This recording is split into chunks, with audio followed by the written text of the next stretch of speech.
Hey guys, today we're diving into another truly horrifying case.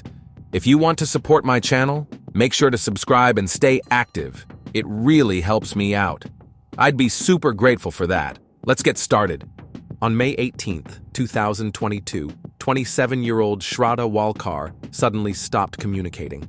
Her phone was off, messages were ignored, and her presence on social media vanished. At first, no one panicked. She had pulled away from her loved ones before.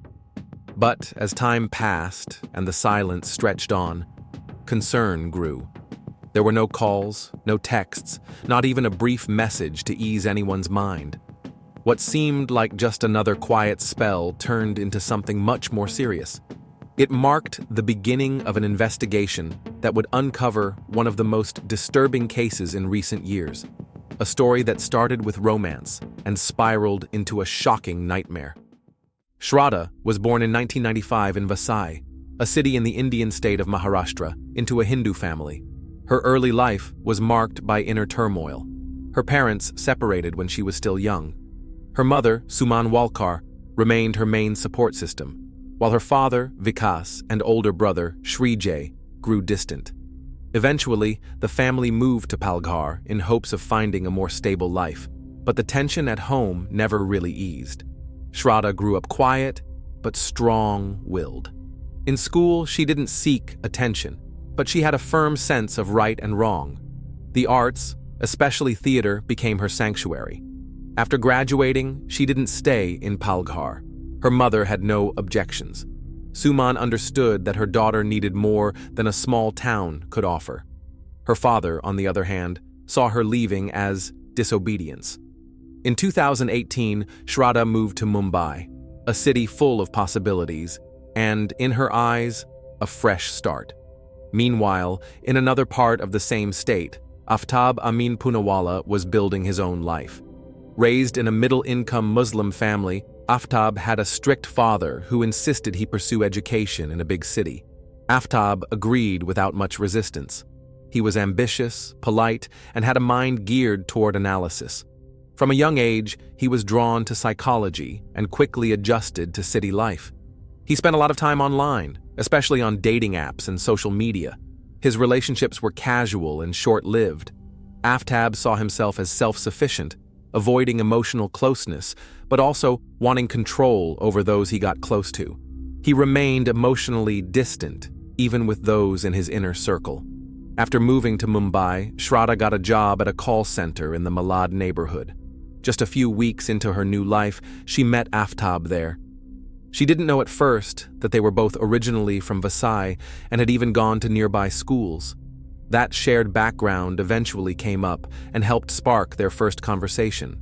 Familiar places and mutual connections gave them something to bond over quickly.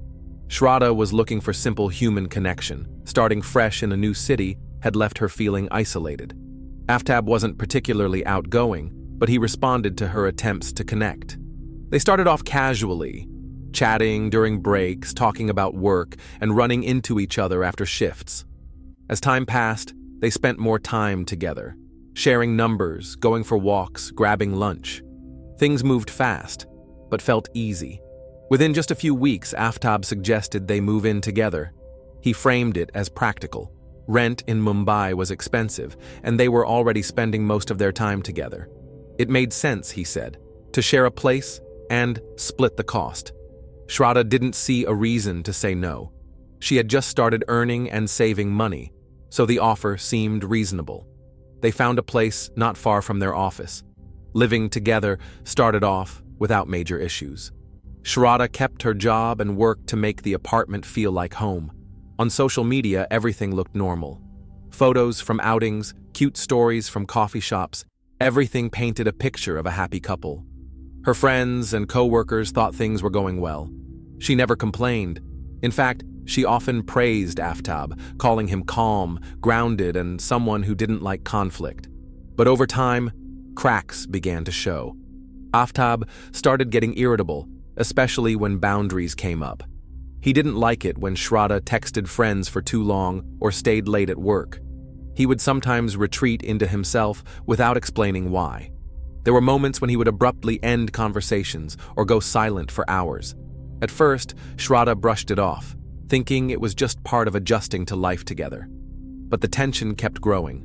There were times he'd raise his voice, accusing her of being too clingy. These outbursts weren't frequent, but they were unsettling. He always had an explanation: stress, exhaustion, pressure at work. Shrada accepted it. She didn't want to break what she believed was just beginning to take shape. As Shrada and Aftab settled into their shared routines, splitting bills, managing daily chores, and spending free time together, a quiet shift began to take place. One partner slowly started to dominate the other. These changes weren't easy to spot. It was subtle, from restricting communication with others to emotional manipulation. But as long as things looked fine on the surface, Shrada kept believing she was in control. She didn't realize the small cracks forming would eventually lead to something far worse.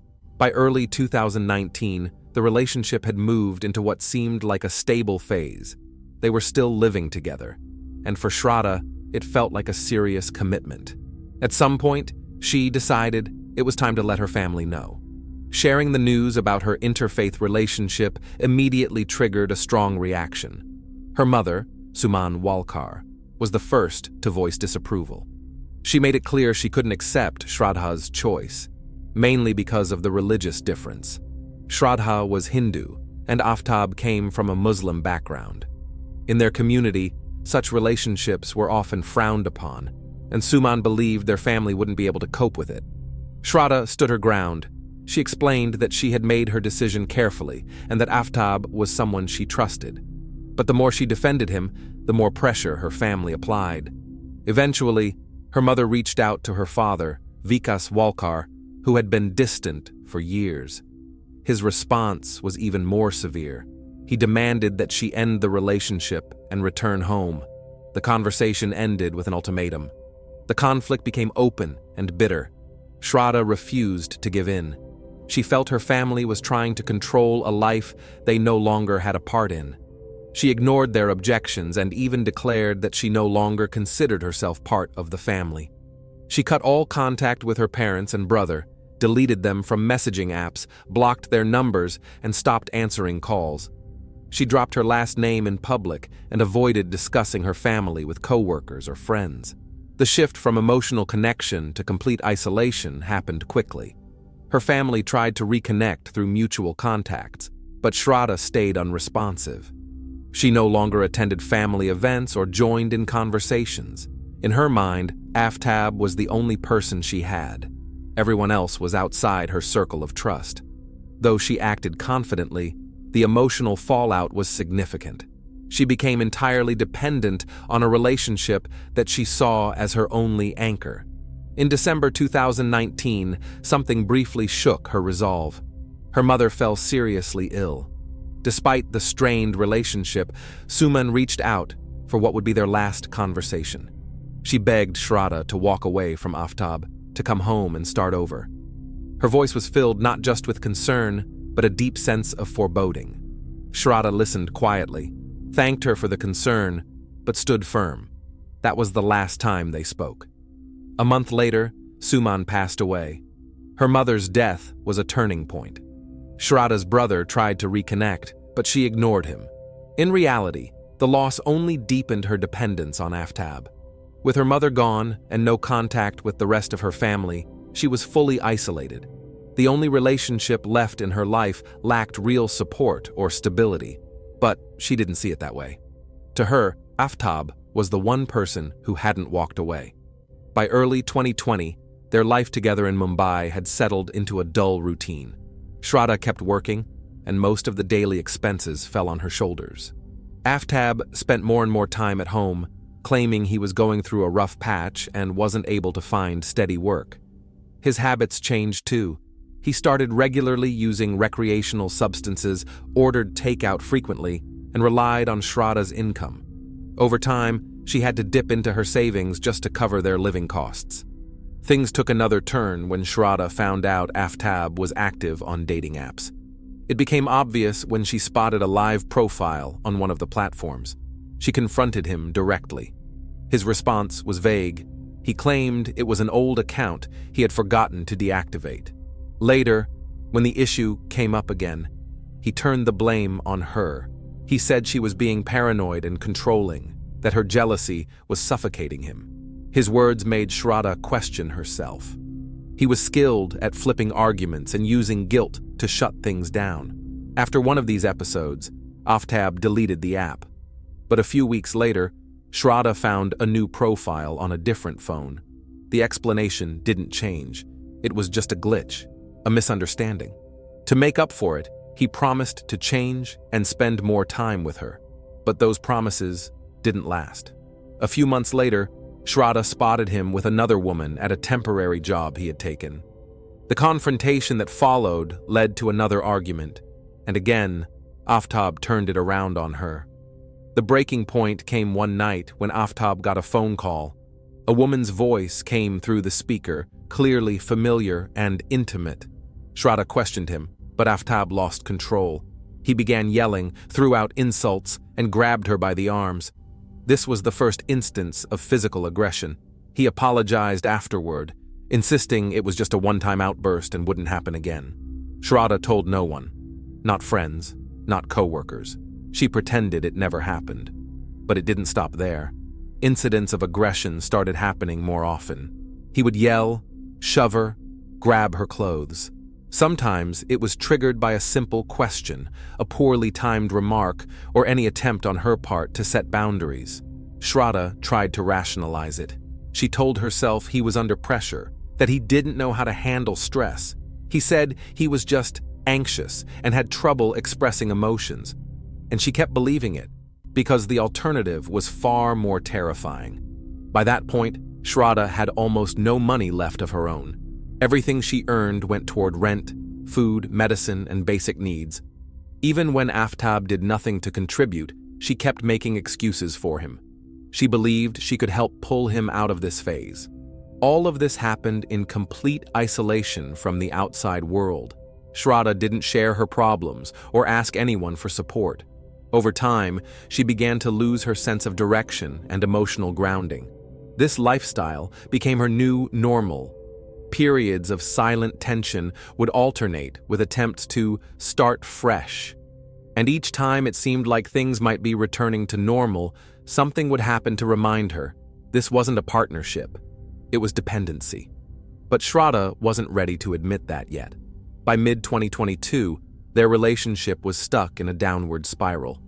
Amid constant arguments, worsening finances, and emotional burnout, Aftab suggested a move. He framed it as a fresh start, an opportunity to leave the past behind and rebuild from scratch. He talked about Delhi as a city with better job prospects and lower rent. According to him, a new environment might improve their relationship and help them reconnect. Shrada agreed. She hoped that a change of scenery might fix what had long been broken. Before relocating, the couple took a trip to Himachal Pradesh. It wasn't spontaneous. It had been planned in advance.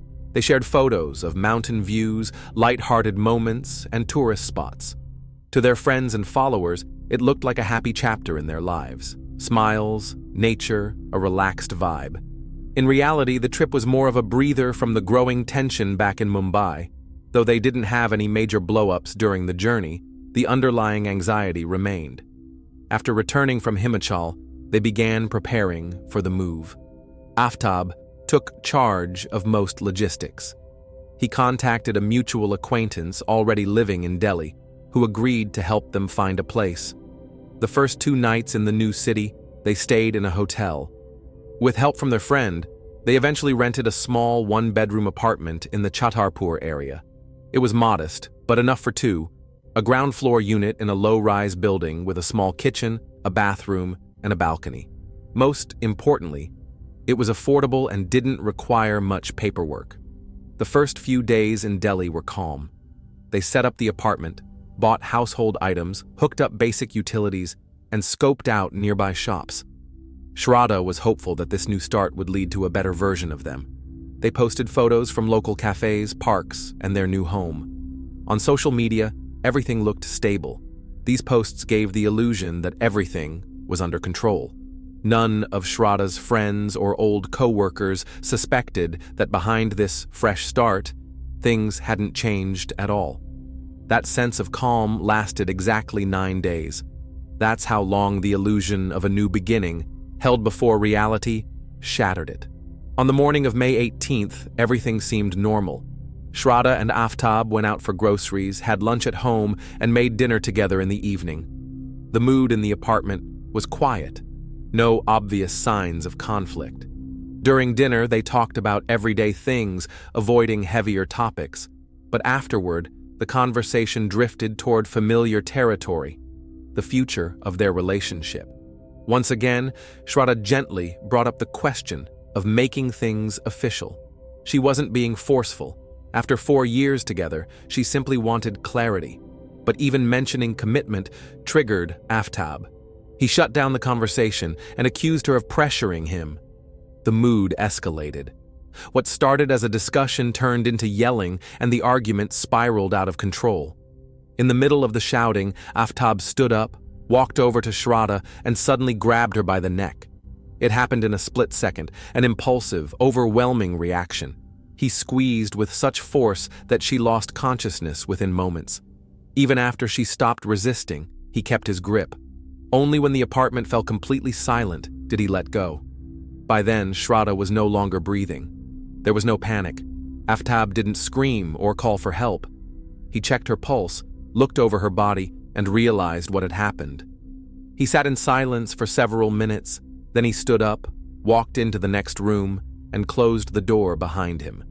In those first hours, he did nothing to hide the crime. He didn't clean up, didn't shower, didn't come up with a plan. He simply went to sleep.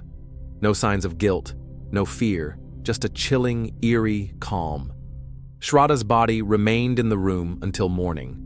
Aftab didn't contact anyone. He didn't leave the apartment. The neighbors didn't hear a thing. No cries for help, no loud noises. The crime that took place that evening went completely unnoticed. It was confined to 4 walls, where only one person remained, and he showed no remorse at all. On the morning of May 19th, just hours after the crime, Aftab left the apartment. He headed to several nearby stores, making separate purchases to avoid drawing attention. Item by item, he gathered what he believed he would need to erase all traces of what had happened. A large, portable freezer, heavy-duty plastic bags, utility knives, cleaning agents, bleach, and industrial-strength disinfectants. Once back, he brought the freezer into the apartment and set it up in one of the rooms. From that moment, he followed what appeared to be a premeditated plan. First, he moved the body to the bathroom, turned on the shower, and prepared the space. Then, slowly and methodically, he began to dismember it. There was no rush. He worked in stages, cutting the body into pieces small enough to fit individually into separate bags. He took breaks, then resumed, until he had divided the remains into over 35 parts. Each piece was wrapped in plastic and placed carefully into the freezer. It took him several days to complete the process.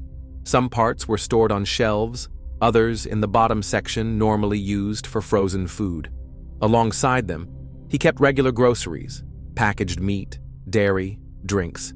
The appliance served both as a kitchen freezer and a chilling storage unit for the remains of the woman he had taken the life of.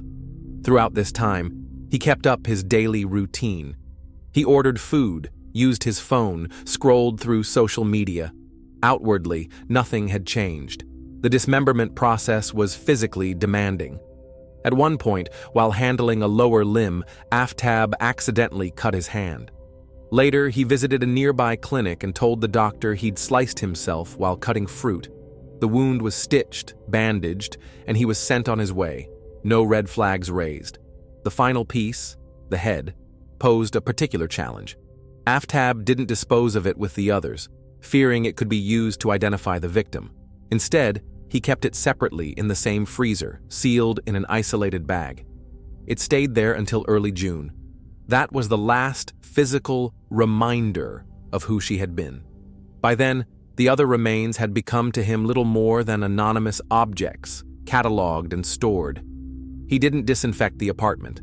Bloodstains remained in the bathroom and on the floor. partially washed away with water and chemicals. A distinct odor began to spread. To mask it, Aftab lit incense sticks throughout the rooms.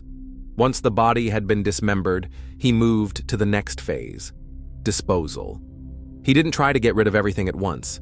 Instead, he devised a step-by-step plan. A notebook found later during a search showed detailed entries, dates, times, and the intended disposal locations. His goal wasn't just to hide the evidence, but to make sure nothing was concentrated in one spot. He operated mostly at night. His primary destination was Merauli Forest, an overgrown, dimly lit area rarely visited after dark. He traveled on foot, with a backpack, carrying frozen remains. To avoid suspicion, he wore different clothes each time, varied his schedule, and took unpredictable routes. He moved fast, never lingering. After each trip, he made detailed notes, recording how many fragments were left and where.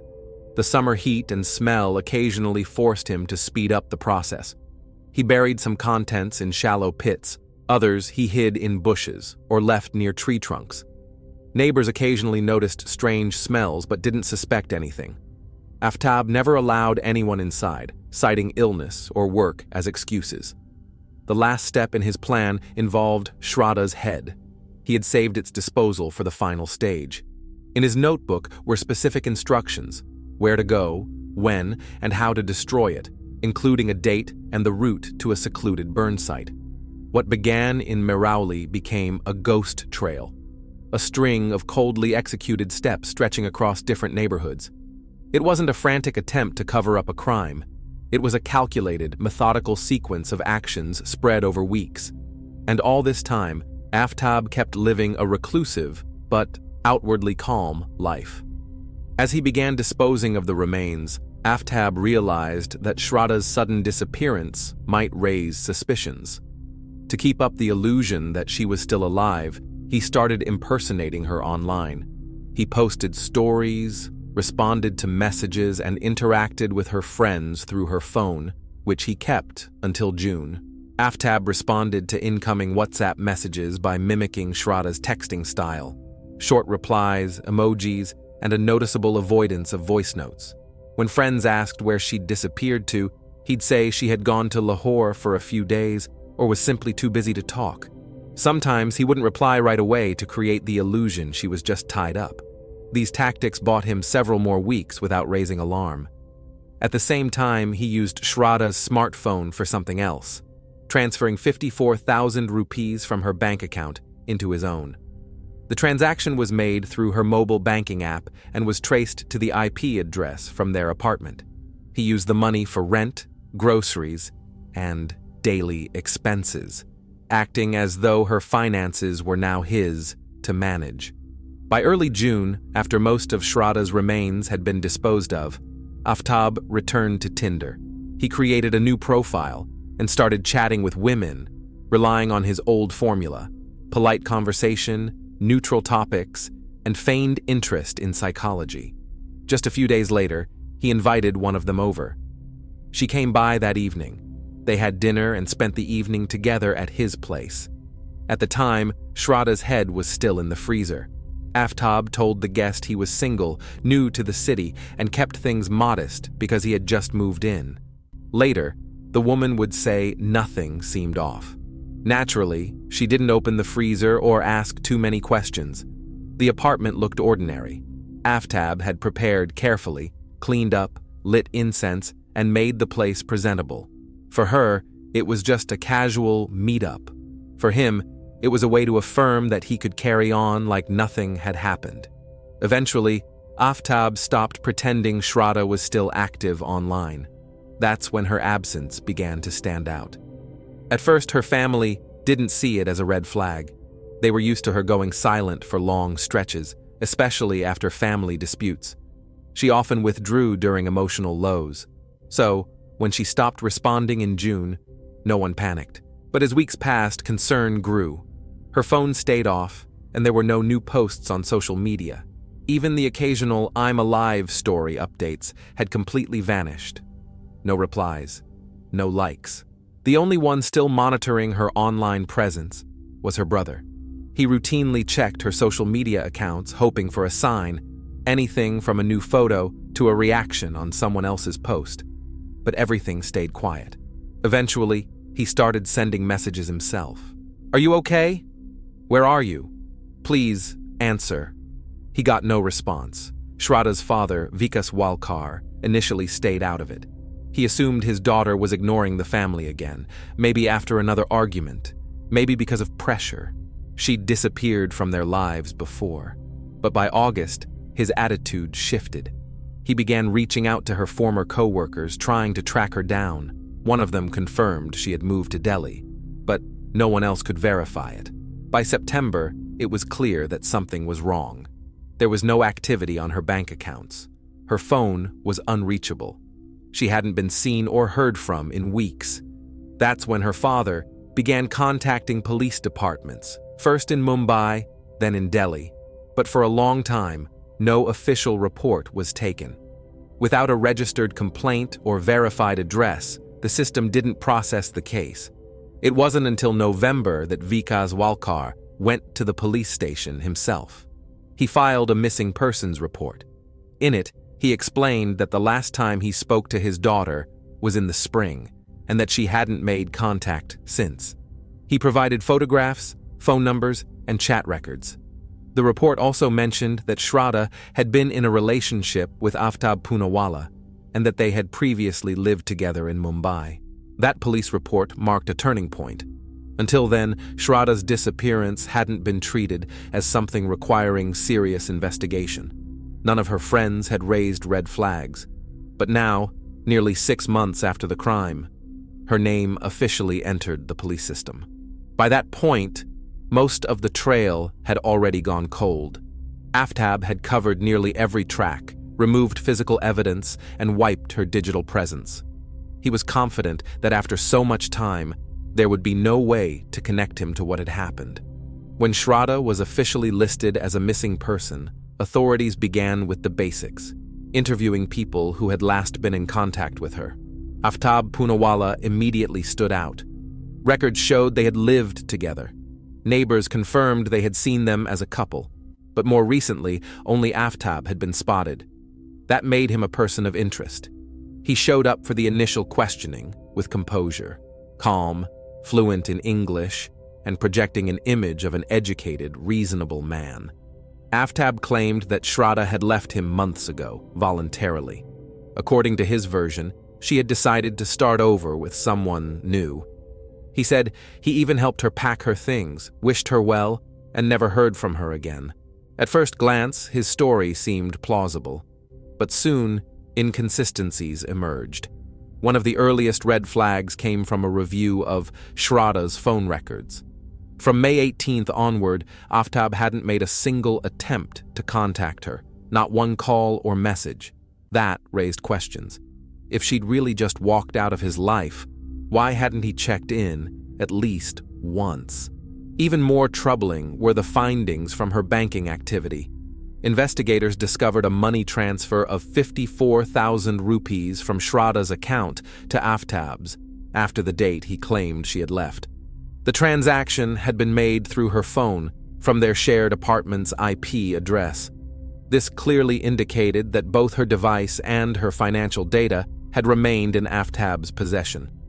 The police brought him back in for a second round of questioning.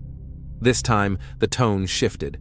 Investigators asked direct questions about the money, the texts sent in her name, and the timeline of her so-called departure. Aftab began to stumble. His answers got vaguer, full of evasive phrases. The calm, collected image he had presented the first time began to crack. His face showed signs of tension. His speech became inconsistent. Detectives knew they had found the fault line in the details. The overly tidy story collapsed when matched against hard facts. When asked directly, "When did you last see Shrada?" Aftab replied, "The evening of May 18th. That date aligned exactly with the day the crime had occurred. His sudden pause after that response was telling. He couldn't keep improvising. Though he tried to maintain a front, the pressure was clearly building. Later, during a more private conversation with one of the officers, Aftab's tone changed. He no longer firmly denied anything, but he didn't outright confess either. His sentences became shorter. He asked for water, declined further questions, said he needed a little time to explain. It was the beginning of the end, the moment his carefully crafted narrative started unraveling under the weight of contradictions and digital evidence. Investigators realized they weren't dealing with just a missing person case. Something deeper was at play, and Aftab no longer appeared in control. After the second interrogation, his composure crumbled. His statements grew contradictory. His restraint faded. While in holding, he unexpectedly requested to speak with the investigative team. No threats, no formal charges, just a voluntary decision. He started talking. At first in vague suggestions, then more directly. He confessed he had taken Shrada's life, dismembered her body, and scattered the remains across different parts of the city. According to Aftab, the confrontation erupted on the evening of May 18th. The topic was familiar: marriage. Shrada brought it up again. She was seeking commitment while he insisted on his independence. He claimed that during the argument, he lost control. He grabbed her by the neck and didn't stop until she stopped breathing. Then came a sentence that sent chills down the investigators' spines. "I just didn't know what to do." He went on to describe spending the night next to her body. How, the next morning, he went shopping for a freezer, knives, and chemicals. How he began dismembering her remains in stages, packing the pieces in plastic bags. How he disposed of them in the Merauli forest and other locations. How he kept her head the longest and didn't burn it until June in a remote spot. Aftab's confession sent shockwaves through the investigation, but for Indian law enforcement and especially for the courts, it wasn't enough. Under Indian criminal law, a suspect's words alone hold no legal weight unless backed by solid evidence. A confession made in a police station doesn't stand in court unless corroborated, because at any moment, the suspect can claim they were coerced into admitting guilt. Without a body, a weapon, and direct proof, there could be no conviction. A large-scale search operation was launched. Investigators used Aftab's own testimony as the blueprint. He gave detailed accounts of how and where he disposed of the remains, listing specific sites and timeframes. These statements were used to create a detailed map tracing his movements and outlining potential disposal locations. Search teams included canine units, forensic experts, metal detectors, and drones. Efforts focused on the Merauli forest and other zones mentioned in his statements. The first discovery was made in Merauli, right where Aftab had claimed to have left one set of bags. In the underbrush, officers found bone fragments wrapped in fabric, partially buried in soil. Nearby, they also recovered strands of hair, several teeth, and shredded plastic bags containing organic traces. Over the following days, more fragments surfaced, including a jawbone and pieces of rib. All of it was sent for forensic testing. Simultaneously, a fresh search of the apartment was conducted. Despite his efforts to clean, ultraviolet scans revealed blood microparticles on the floor and walls. Investigators also recovered a knife handle, a bag of chemicals, and bits of melted plastic in the bathroom drain. These were all submitted for biological analysis. One of the key pieces of evidence came from inside the freezer, traces of human tissue and fatty deposits absorbed into the plastic lining. Lab results suggested these remains were of organic origin. While not definitive on their own, these findings strongly supported the police theory. The most crucial breakthrough came through DNA testing. Investigators collected samples from Shrada's father to establish a match. Some of the bone fragments found in Merauli tested positive for genetic markers that closely matched those of her family.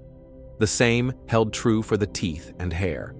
While experts phrased their conclusions cautiously, high probability of the remains belonging to Shraddha Walcar, in combination with the confession and digital footprint, the case became legally actionable. The part that stunned even veteran investigators wasn't just that Aftab had confessed to taking a life, but the reasoning he gave for what followed. He admitted that his actions were intentional, calculated, step by step, with a clear goal to eliminate evidence. He wasn't panicked, he was deliberate. His primary motive, he explained, was fear of getting caught. The dismemberment was a way to ensure the body wouldn't be discovered intact. Another reason, he claimed, was to complicate forensic work. He believed that by scattering the parts across different neighborhoods and separating bones so they couldn't be easily matched, it would be harder to prove that Shrada's death was caused by someone else. In his mind, this could make a criminal charge impossible. It's a question that naturally arises. Who was Aftab, really? A calculating criminal who mapped out every move? A manipulative mind playing a long con? Or a deeply disturbed individual who lost all sense of reality and crossed into cruelty without boundaries? His behavior offered no easy answer. On one hand, deliberate actions, a journal with timelines, attempts to erase digital traces. On the other, an almost surreal boldness, inviting a new woman into the apartment while a severed head was still in the freezer. As the investigation gained momentum, Aftab's behavior began to shift. He started acting erratically, refusing food, withdrawing into silence.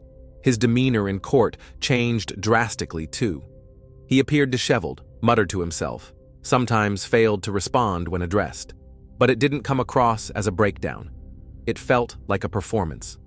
Investigators were reminded of another case, the killing of Noor Muqaddam in Pakistan, where the accused also tried to avoid accountability by faking mental illness. The tactic was familiar, but the Indian legal system was prepared. A psychiatric evaluation was ordered. The findings were unequivocal.